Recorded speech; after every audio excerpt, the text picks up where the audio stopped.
Hello. Today we are joined by Leviatán, who are coming off of their match against Fnatic. Press can use the Zoom hand raise feature to signal that they would like to ask a question. We'll take the first question from Alec Van Bockum. Hi guys, commiserations on the loss. I want to talk to you about map 2 for a moment, which was Ascent. Earlier in the tournament, you crushed DRX on this map. You had the dominant 11-1/2, obviously. But against Fnatic, you ended up losing Ascent. What do you think Fnatic were doing differently to shut you down on that map? I think, with all due respect, I think you have the facts wrong. We won map 2, we lost Fracture and Bind, and that's it. We didn't lose Ascent against Fnatic. We'll take the next question from Facundo Dominguez, FT News. Muy buenas tardes, chicos. Primero de todo, quiero felicitarlos por el top 6 dentro del torneo. Bueno, mi pregunta es para Beto. ¿Sentís que el estar a la distancia del pelado pasó factura a lo largo del torneo? ¿O no se sintió la falta de Onur? Eso nunca se sabe, la verdad. Hablar sobre algo improbable, imposible, es algo que no tiene mucho sentido realmente. Sí, obviamente el pelado es el head coach y quizás nos hubiese dado un plus, nunca se sabe. Realmente es algo que no le veo sentido, respondo. Bueno, muchísimas gracias por tu respuesta. The question was whether he felt having owner in the distance took it all on them throughout the tournament, and Tony's answer is that it's something that they never know. It's talking about a probability or a possibility, and it doesn't really make any sense. Obviously, the owner as a head coach could have done something, but we'd never know, so there's no point in going that way. We'll take the next question from Sons of KS LATAM.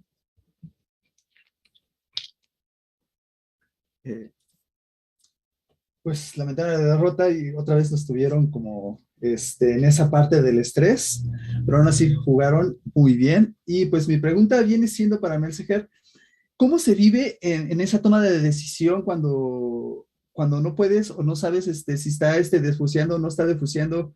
¿Cómo sabes si piquear o no piquear? ¿Qué se vive mentalmente en ese momento? Bueno, es una apuesta de un 50-50 y trato de tomar ciertas pistas de, por ejemplo, no sé, si estamos al final si estamos cerca de un over, o sea, si estamos en un overtime a match point, es difícil que un rival te defuse la bomba al primer tiempo, o sea, tiene los nervios de acero y eso no me lo esperaba, así que al final eso fue lo que le hizo ganar la ronda, que supo lidiar con la presión. Sí, gracias por la respuesta. The question was regarding how it's the mindset when you're in a 1v1 situation where you're getting diffused, and whether to peek or not to peek, and what's going through your mind in that moment. Meltzer's answer was that it really is just a bargain. It's a 50-50, and he tries to take some hints, whether, for example, in this case, it was an overtime going to match point. It's really hard or difficult for a rival to defuse in the first attempt, but obviously he just got the nerves of steel, so he didn't really expect that. The opponent knew how to deal with the pressure, and he just surprised. Thank you. We'll take the next question from Pedro from Sentinella. Thanks. ¿Qué tal, chicos? Los saluda Pedro de Centinela. Una lástima la derrota del día de hoy. Sin embargo, ya están clasificados al Champions. La pregunta vendría siendo, ¿cuáles son los planes que tienen una vez acabado este ciclo en el Masters Copenhagen? ¿Cómo será la preparación de cara al Champions? ¿Van a tener algún reset? ¿Van a buscar algún tipo de bootcamp? ¿Qué planean hacer? Bueno, queda mucho trabajo por delante. Recordarle a todo el mundo que es nuestra primera Masters. Venimos trabajando desde el principio de año donde estábamos muy mal y llegamos a ser el mejor equipo de la región, sexto del mundo. Nada, vamos a descansar después del torneo. Como bien dijiste, cuando llegue el debido momento, tenemos pensado hacer una bootcamp. Y nada, no puedo dar mucho detalle, solamente seguir trabajando, porque si demostramos este rendimiento en nuestro primer torneo internacional, en la Champions vamos a venir el triple de fuerte en comparación a cómo llegamos a este torneo. The question was regarding the team plans facing champions, and King's answer was, well, I believe that there's a lot of work ahead of us. I just want to remind you all that this was our first champions and our first international event. We have been really working upon this whole year, and we made it through being the best team in our region and the sixth best team in the world. We are now gonna rest a little bit after this tournament, but when the time comes, we are thinking of doing a boot camp. I can't really go much into details, but we'll keep on working for us to come to triple as strong as this event for champions. This next question is from Alejandro Sandoval. For anyone, is there any message you want to share with your fans and everyone in LATAM after ending top 6 at your first international? Chicos, si alguien quiere darle un mensaje a los fans después de quedar sexto en el torneo. Yo quiero mandarle un mensaje a todos los fans de Leviatán, en verdad, y toda la gente de LATAM que nos estuvo apoyando en este torneo. En verdad, por mi parte, estoy súper contento por lo demostrado. Muchas personas quizás nos miraban para abajo y pensaban que no podíamos demostrar contra los mejores equipos del mundo. Y en verdad pasó por detalle. Estuvimos a punto de ganarle al campeón de Corea, estuvimos a punto de ganarle al campeón de Europa y le ganamos al top 1 de NEA. Entonces está más claro demostrado que somos capaces de cualquier cosa, independiente de que el Pela no está acá, que para mí ahora ha sido un aporte muy positivo para el equipo. Llegamos muy lejos sin él y yo estoy súper contento con eso, así que le agradezco a todos por el apoyo y espero seguir dándole alegría.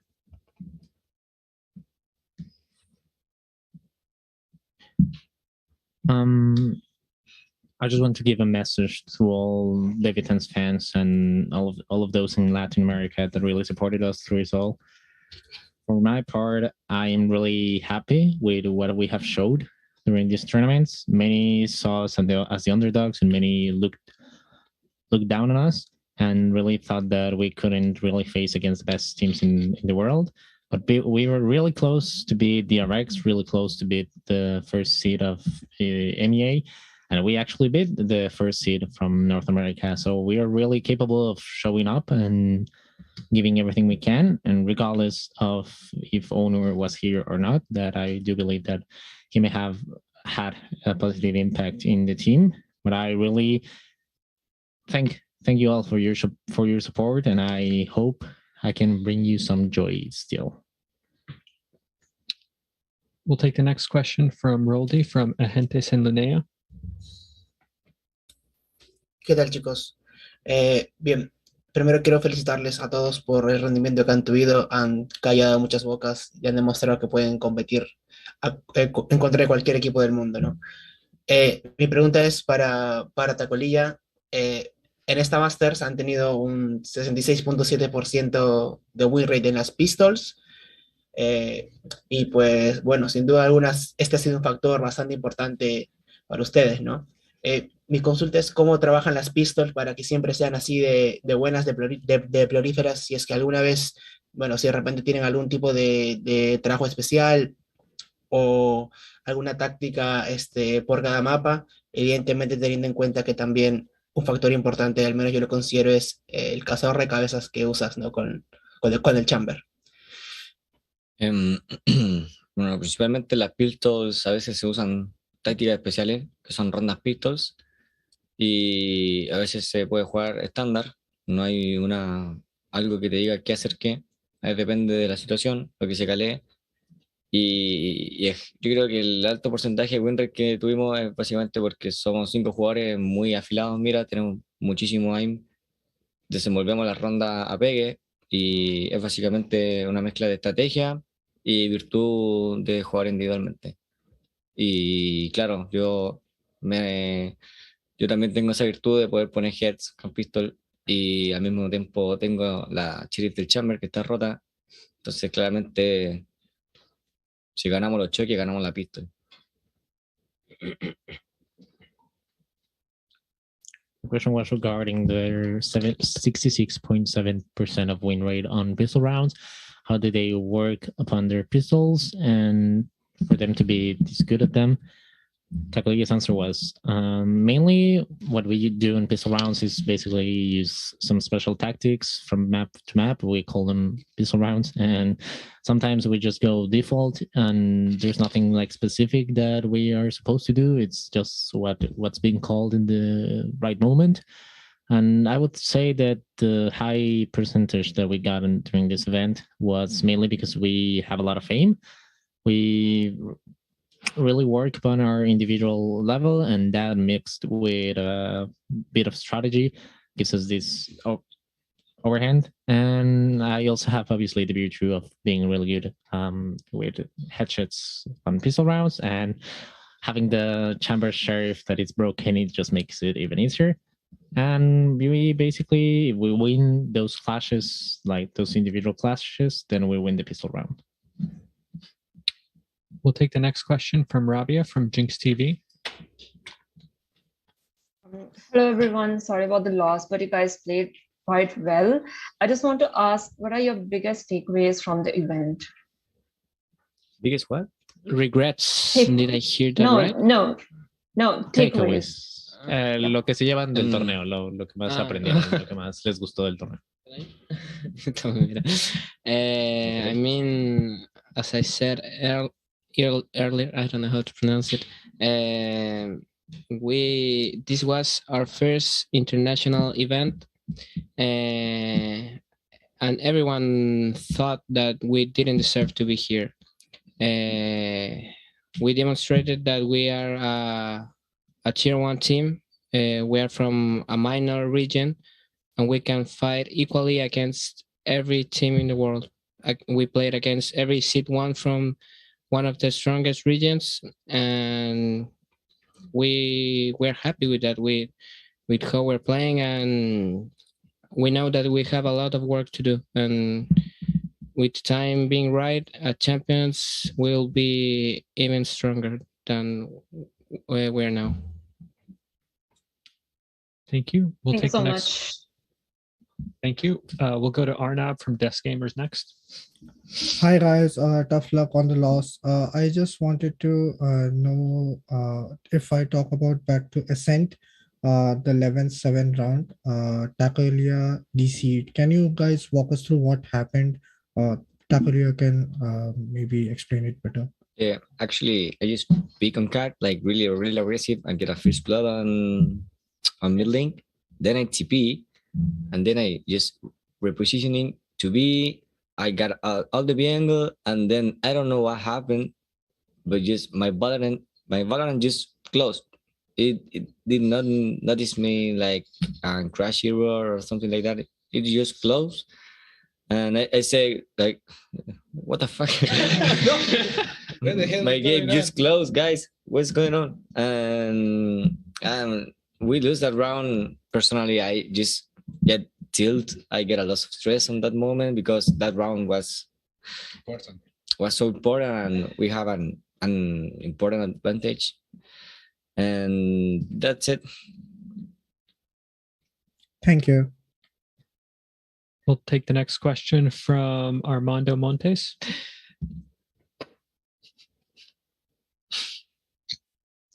Oh, I think he lowered his hand. We'll go back to more people are lowering their hands. Oh, go ahead, Armando. Gracias. Hola chicos, antes que todo, pues felicitarlos por conseguir un top 6 internacional. Es su primer torneo. Mi pregunta es para Betoni. Justo en el partido contra DRX me habías mencionado que había faltado un poquito justo para ganar esa serie. ¿Ahora crees en esto viendo de cara a Champions, que ya están clasificados y todo eso, ¿qué tanto es ese poquito que les hace falta crecer? ¿Y cuáles son las opciones de crecimiento? ¿Cuánto crees que haya de techo para que puedan crecer? Creo que este equipo, por lo duro que trabaja, por todo lo que se sacrifica, por lo que trabajan los chicos, tanto la parte estratégica como la parte táctica, como la parte de aim y toda la parte del juego, creo que este equipo todavía no está cerca de su techo. Creo que le falta mucho todavía. Y vamos a aprovechar de lleno todo el tiempo que nos queda, primero con un breve descanso, que siempre después de estos torneos es importante, pero no nos vamos a relajar, no nos vamos a conformar con esto ni con nada, hasta que no levantemos una copa internacional. Y la verdad que si me preguntás, te digo que falta poco, que el camino fue largo, que falta, pero no falta tanto para dar el último salto que nos falta. Creo que, bueno, al Mundial vamos a llegar, va a venir el pelado, vamos a estar todos, eso también va a sumar, y la verdad que le tengo toda la fe al equipo que va a llegar, que va a seguir evolucionando mucho más para el Mundial, y ahí se va a ver realmente el verdadero nivel que puede dar este equipo, porque a pesar del gran torneo que hicimos y a pesar de estar súper orgullosos de los chicos y lo que jugamos, creo que todos nosotros 6 pensamos y estamos seguros que no dimos nuestro mejor juego, no jugamos de la manera que estamos acostumbrados a jugar en Scrim, y creo que podemos dar mucho más, y eso sumado al tiempo que nos queda todavía por delante, estoy seguro que se va a dar un Leviatán mucho más fuerte en el Mundial. Gracias por la respuesta y mucha suerte en todo. The question was that in another interview, the journalist asked Betoni that, well, Betoni said that it was really close for beating the RX, and that they were just missing a tiny bit in order to beat them. And the question was, how much is that tiny bit? And how far is the skill cap for Leviatán for them to grow? And Betoni's answer was, because of how hard this team is working, because of everything they sacrifice, everything they work upon, their strategy, their tactics, their aim, this team isn't really close to their cap. They are really missing a lot. They're really having more space for that. And we're going to take full advantage of everything, all the time that we have left in order to get to champions. We're going to rest of it, but then we're just going to go head on to this event till we just rise an international cup. If you ask me, I believe that it is really close for us to get to that level where we can beat the best teams. The journey has been a long way come, but we're just missing one final step for that gigantic leap. And obviously in Champions, Owner is going to be here, everyone's going to be here. So I have a lot of faith that from here to then, the team is going to keep evolving beyond this level. And on Champions, they're going to show their true potential. And even though the good results in this tournament, we haven't really given it our best game. I think I can speak from all the guys that we are way better on scrims, and we haven't been able to show that much on stage. We can give much more. So on Champions, you're going to see a really stronger Leviatán. Thank you. And this will be the final question from Alejandro Sandoval. This is going to go to Beto. How do you think LATAM teams will perform at the LCQ against the Brazilian teams? Well, sí, yo pienso que Crew va a ir muy bien. También creo que Fusion es un equipo que está muy fuerte. Tengo altas expectativas para esos chicos. Creo que si siguieron entrenando duro como lo estuvieron haciendo y siguieron mejorando lo demostraron en Argentina, creo que también son un buen contendiente de ese torneo. La verdad que creo que apuesto porque ellos dos van a hacer un buen torneo y van a pelear de igual a igual o incluso le van a ganar a los brasileños. I believe that Crew is going to go really well in the tournament. I also believe that Fusion is a really strong team, so I have strong expectations from them. If they keep on training as hard as they did before and they keep on evolving like they did in Argentina, they're really great contestants for the LCQ, and I am really betting that they can play on par of the Brazilian teams, if not even win against them. Leviathan, thank you so much for taking the time to speak with us today, and we will be right back with the next press conference. Thank you. Thank you. Thank you.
Hello. Right now, we're joined by Fnatic, who are coming off of their victory against Leviathan.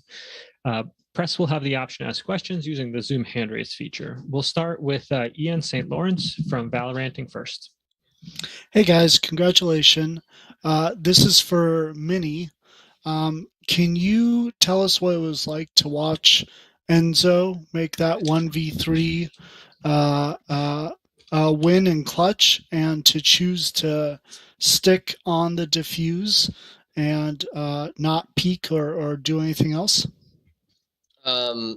Like I'm in the coach room with my shoes off. I literally took my headset off and had my shoes on. Like I thought we lost. Like, yeah, I thought we'd lost. I didn't even have my headphones on to hear if he could full Defuse or not. Like that's the level it was. Like I just accepted he'd lost, to be quite honest. Not that I don't have faith in him, but that was a fucking ridiculous clutch. Thanks, coach. Yeah, that's crazy. We'll go next to Declan from Deserto. Hi, another mini reaction question. How did you feel about Boaster's op play in overtime? I was actually okay with it because he had the read, but yeah, he should have organized the macro a little bit more instead of just like Hero trying to win the round by himself. But it worked, so if it works, it works. Like someone whipping out Odin and just spraying everyone. Yeah, I did that on Haven, didn't I? Scott, we'll go to you next. Thank you. This question is for Enzo. The team appears to rely upon you a lot in these retake and clutch scenarios. How do you think these scenarios will change in front of a crowd? And are you taking any steps to prepare for that experience? Like me being in positions to clutch is normal because of my role as an initiator, like both on defense when you play rotation or on the attack when, you know, first you're allowing your teammates to go on site. And then after that, like either you're watching flanks or, you know, you're not directly on site. So you're present for the clutch. And this is why I'm like clutching a lot there. And once we are going to be on stage, I don't really see any difference. Like the focus is going to be the same. We were super focused as a team today. Like obviously we made mistakes that we have to work on, but we were super focused. And to be honest, the only thing that could change like on stage is that like the crowd, you know, like I don't know what the level of sound is going to be on stage. Are we going to hear everything the same way? That's the only parameter that we cannot even control anyway, you know. So we'll see how it is. I think it's going to be insane. I think it's going to be great. Thank you. We'll take the next question from Pedro from Sentinella. Hello, guys. The question is for everyone. What are your thoughts about the Latin American teams, considering that now Leviatán was making a very good series, and in Champions, I remember, was Crew a great pain for Fnatic? They're definitely a region that you can't underestimate. They have the firepower, they have the strategy, and I think, yeah, it's a stressful time playing against them. I'm exhausted, but it's really fun playing against them as well. I'm looking forward to seeing them in Champions as well. Mad respect for that region for sure. Thanks so much. We'll go next to Alec from BLR. Hi guys, congratulations. I have a question for Boaster. The first map is Fracture, which is obviously one of your strongest maps, and Leviatán have almost no competitive matches on that map. So did you expect it to be that close? We never know with our map pool sometimes what happens. It feels like we have the 6 maps on lock, and I think it's just like if we show up and if we do our kind of plays correctly, and if we're trading and doing all that and like doing the right plays, then we will win those maps that we have prepared on. But I think it's just like anything can happen in this high stress environment, and when you're on stage and the comm levels really rise at some moments and you're trying to calm it all down and whatnot, it makes room for a lot of mistakes that don't normally happen online as well. So anything like I knew their comp and I watched their VOD from 2 months ago, and they were doing similar things. So at least I had some form of a read that they would do what they were doing. Yet, even if you have even if you know what they're doing, sometimes they hit their shots and you don't hit your shots, and that's the nature of the game. You like I said in yesterday's press conference, you got to make sure you're hitting your shots and getting those kills that need to be. Because it doesn't matter how good your strats are, it's definitely a big factor. And yeah, came guns blazing, we came guns blazing, it was all up in the air, overtime, it felt like. So yeah, rough one. We'll go next to Facundo Dominguez from FD News. Well, my question is for Enzo. Well, at the time that you went to defuse the bomb in that critical moment, how do you really expect that was so easy to defuse at that moment? No. Yeah, it was an intense clutch, but like sometimes in moments like this where it's extremely intense and stressful, like the behaviors, they can change like really fast. The players' behavior can change really fast. So I'm like, I've seen this situation like 100 times when I played, and it all like it takes balls from him to also pick me and check if I'm actually defusing the spike. So I just took a gamble, and my reveal helped me take that gamble a little bit, So I was like, hey, why not? Let's do it. I don't know. I wasn't thinking. It was full of instinct. That's it. Well, thank you. We'll go to Pedro from Blix next.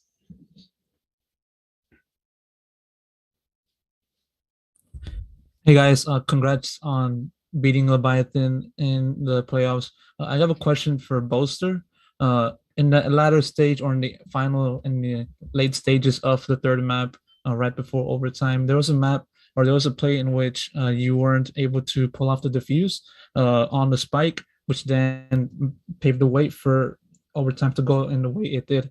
And so I'd like to know like your perspective on that play, how it went down, and also how you maintain like your mentality from that mishap all the way into the end of map 3.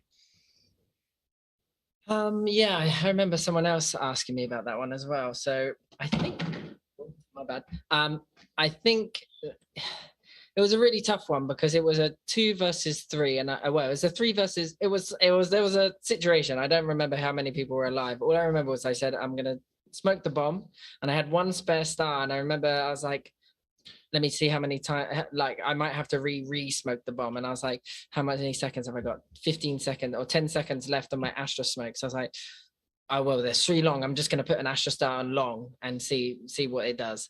And I remember the smoke goes in, Durka's on the defuse, and Durka dies to the nade or the spam, but doesn't get half too. So it was really unfortunate there. And I remember Enzo was on my left, and I was kind of charging up, and I was, I think I said, I'm going to push. And then Enzo started pushing too. So I was like, oh, fuck. Oh, I was like, oh my goodness, quick, let me get back and I'll get on the defuse. So then I went back on the defuse, and it was like, I knew 2 were on the left, 1 was on the right. I was like, Enzo can't cover my left. So then I started trying to get half, and I was like, oh my goodness, I'm going to die here. So then I got off of it, not really realizing how much time was left on the bomb. And then I don't even know what happened. I was like, oh, Chamber's not even peeking me. And then suddenly I look at the thing. I was like, oh, it's 1v1. Quick, let me get back on it. And then it's like, I'm going to 1-ball him. And then I was like, well, I don't even know if I got the defuse there. Just like it's going down. And then he gets the kill. But it was those decisions, like in the heat of the moment, it's hard to make the right move, especially when there wasn't much time left on the clock and too many situations happening. It was, I don't even think it was a mistake. It was just the nature of the game. Thank you. We'll take the next question from Sons of Chaos. Hello, guys. Congratulations for winning. And this question is for whole team. How was the stress of the last map and experience it? And what do you think about the Leviatán with that tackle they eat at the end? Anyone that hasn't done it yet want to get some lines in? Bro, I barely can remember the last round, to be honest. What happened? What are your thoughts on that game, Alfia? The third map. Well, how stressful were you? I don't want to say anything. You don't want to say anything? I mean, yeah, like obviously stress levels are there. I mean, that's the normal thing to happen on stage, in these big moments. These clutches that had to come out from us, they're not just simple and the mind's calm in them situations. Like the stress levels are obviously going to be there, and like in this game I think we handled them pretty well. I think we were able to reset after big rounds or round losses as well, and I think as a team we were able to just reset and work well together in them sort of situations. So yeah.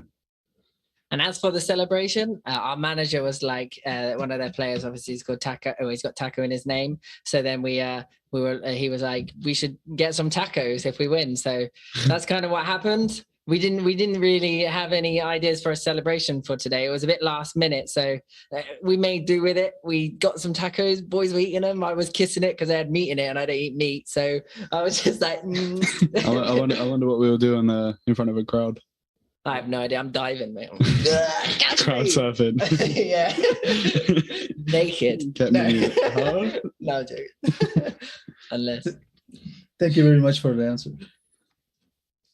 Thanks. We'll go to Ian from Valoranting next. This is for Mystic. Brendan Sideshow were saying that it felt like you had really stepped up in this last match. From your perspective, did it feel like you were performing better in this match than previous matches at Copenhagen? Or how did you feel about your performance in this match? I mean, I think I did all right. I mean, even in my last matches, I think the way I value my performance or judge my performances on like whether I was able to make the right decisions, not really based off stats. So I think during this series, there's a lot more correct decisions that I made. You know, times where I pushed, where I felt it like it was right to push, and you know, times where I just like hold the brakes and then like cancel out of things. But I think this series, I'd say I played a little bit better than I did in the previous series, and I'm happy with that. And hopefully, I'm able to continue, if not do better. Thank you. We'll take the next one from Arnab from Desk Gamers. Hi guys, congratulations on your win. I have a question for Mini and Booster both. After the match against FPX, I asked Booster about Bind, and he said that Fnatic was one of the big dogs on Bind before the Dapper era. And last two matches we have seen Bind. Do you think it still retains? And the other part of the question is, if we talk about Ascent, last two matches on Ascent were pretty skeptical from your side. Do you guys think there are more changes or there are some mistakes that shouldn't happen from your side? So Bind, yeah, I still think we're one of the best Bind teams in the world. Like, Paper X are probably the best Bind team in the world. So kind of hard to really beat yourself up about losing to them when I think we lost both pistols and it was like 13-10 or something. And then today, you know, they had a bit more footage on us than we did of them. And I think it was just one of those stressful LAN games, really. I think we would, you know, I still think our Bind's really good. As for Ascent, I think we need to go back to the drawing board a little bit and have a look. I do think the Leviatán is really strong on Ascent. They have a really good comp and they play it really well. I think we just need to go back to the drawing board a little bit and kind of figure out what's going right or wrong. Viper. No, I'm joking. Do I add to that or do we just do? Well, if you want to add to it. Yeah, I think Ascent, like we've been looking when it comes to scrimming and like the progress we make. We look like we're learning a lot from Ascent, but it feels like every time we play, some of the stuff we've learned is like there's new stuff to learn, and it's just we thought we were like it was one of our kind of top tip maps, but I think there's just too many variables that happen on it for us and too many decisions we make in stressful situations where we end up playing the macro wrong and we do things wrong and differently to what normally happens, and then we always seem to start off pretty slow as well, so it doesn't really help with anything like that, especially on a defense side where the map is fundamentally more defense sided as well. So yeah, I just think, yeah, like Minnie said, we need to go back to the drawing board a little bit and figure out what's going on. Thank you. We'll take the next one from Kobe from Upcomer. Hi guys, congrats on the win. My question is for Boaster. As somebody who's spent a lot of time in and around esports and had this long career in the scene, what's the most amount of people you've played a match in front of before to this point in time, and how are you feeling about the prospect of playing in front of a packed Copenhagen crowd? Yeah, I think it doesn't get better than an Insomnia, that's for sure. I think the crowd that I played in front of was probably about 20 people. Nah, I think there was a bit more. 40 people, but like they didn't even know what they were watching, I'm pretty sure, because that's what the event is about. It's just like they just sit there. They're probably like, oh, some chairs, and let's just watch what's happening here. And there's I think I was half of the crowd. Yeah, exactly. So there's some UK players on the stage, and let's just sit there and eat our food while we're chilling. So, but you know me, I've done some theatre performing before, and that was in front of thousands. So when it comes to a crowd, I don't care how many people I play in front of. I'm just gonna enjoy it and really kind of, as a performer, you kind of really bounce off the energy that the audience gives you when they react to what you do when you're performing. So when it comes to these stage games, I feel like the crowd's going to be on our side potentially, unless we're doing bad things in game and they're like, oh, I'm not supporting Fnatic anymore, they're giving me too much stress. But yeah, so I'm really looking forward to seeing all the crowd members, and I'm telling you now, I saw a little bit of the tech run and it's looking pretty sweet. Thank you. We'll go to Rabia from Jinx TV next. Hello everyone, congratulations on the win. It was an insane game. My question is for Poster. For the next match, which team would you like to face? Is it DRX or once again FPX? I mean, I think that's an easy one for us. We played FPX 3 times in recently, so I'd like five this year. Yeah, okay, yeah. We said we played them a lot this year. I'm just meant in the past 4 weeks. In the last month. Really? Yeah, we played them 4 times. We only played them once in group stage. Group stages and 2 in qualifiers. And then 1 here, so 3. Not 4. Group stage 1 is There's 2 years ago we now. played them twice in playoffs. Oh, anyway. Anyway. Yeah, so we'd much rather play DRX because I know that Stack said to me in a hotel lobby back at Iceland, he was like, I want to play you again and get our revenge. So that'll be a real spicy game, I think. And I'm looking forward to it as well. If they win, I mean, it could be FBX too. But we'll see. Awesome. Thank you.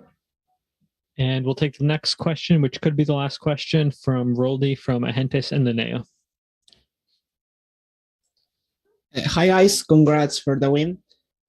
First, I want to say that you guys have a lot of fans here in LATAM. Well, maybe not today, but you guys really do. So my question is for Boaster. Coach Manny said that you had a really good read in that OT round with the operator. So what was your read on that round and how the comps were? Because I'm sure that you really surprised Leviatán there.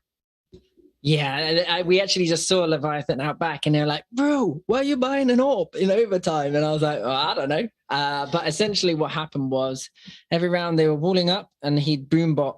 And I saw the pathing of the boombot and I knew that I could cross on the wall. And also I had an AWP now. So I was feeling super confident about whoever was going to swing into me. I was like, I've done this angle in ranked plenty of times. I know that. And the funny thing is the last time I did in ranked, I got a 4K in a very similar fashion as well. So it was quite a bit of deja vu there for me. But yeah, I think it was just like, I was really doubting myself. I hesitated. I was like, oh, if I do this, so like Mini could be like, what is he doing? But I was like, no, I think I get the kill if they face me. And I knew that he was kind of spotting the showers because I've seen it in previous rounds when we did like a executes and whatnot. So I was like, I'm gonna go take him out. If it's either the chamber or the raise, we'll see who it is. And then the round just kind of snowballed from there. And let's just say man's only missed 1 AWP shot this whole event. Not bad. Watch out, Doc. Thank you very much. Yeah. Watch this. Thank you. We got a couple more questions come in. We'll go to Ian from Valoranting. This is for Alfier. Do you feel comfortable on the stage now after playing 3 matches? And are you happy with your performance so far? Yes, it's what first match was very scared me. Like I was nervous, but after that first match, I think I ask myself why I'm nervous. I have chance can show myself, and we're playing good second match and this match. I'm happy for my performance. And next match, I will we do this performance again. Yeah, you can definitely tell that Alfia's kind of confidence has gone up from the first map, because every time we're in attack round, Booster, I want to do this. I want to do this. I have read. And then I'm like, well, I could let him go be free again. Alfia, go kill. So it's nice to see him kind of fall back into his usual state of just wanting to be that frag hungry player with a lot of firepower and mechanical skill. So that's cool. I think that might have been the last question. Fnatic, thank you so much for speaking with us today, and congratulations on your victory. Thank you. Thank you. Thank you.